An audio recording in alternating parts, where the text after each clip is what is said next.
beginning, we had to explain what we were dealing with. Now it's came natural. So as soon as you give a couple of examples, it is very clear in the mind of the students that, oh, that's it, and this is what I want to do. And a way to make them really feel happy to work with service design was to create for them opportunity to work on the field. And really to work with people and stakeholders is not a rhetoric. This is not really a rhetoric trick. Is the understanding of the need for doing something with these people that really moved first us and then the students.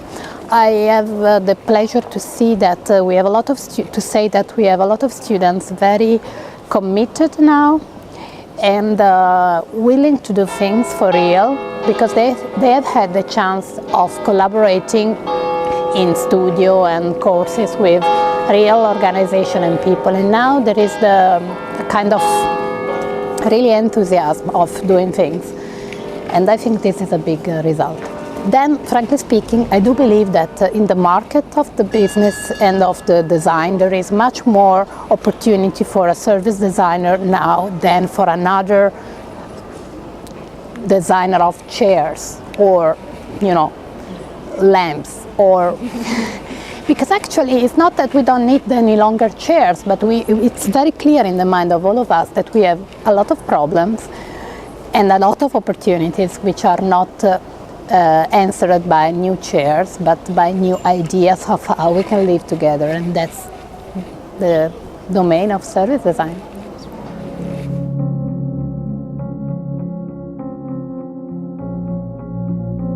Well, first of all, I think it's important that we fail much more in what we are doing than what we are doing at the moment.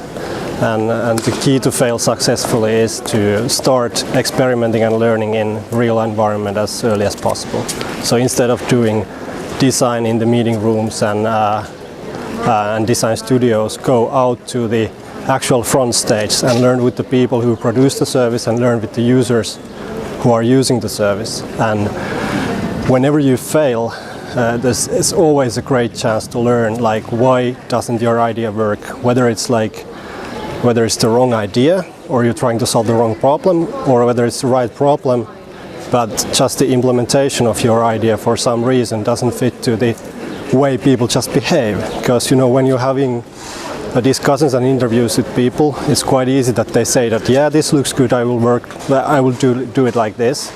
But the real environment is the real test. So then when you actually see whether people are behaving as they say, then you will know, and you can't really find it out other way than just experimenting and learning and failing also.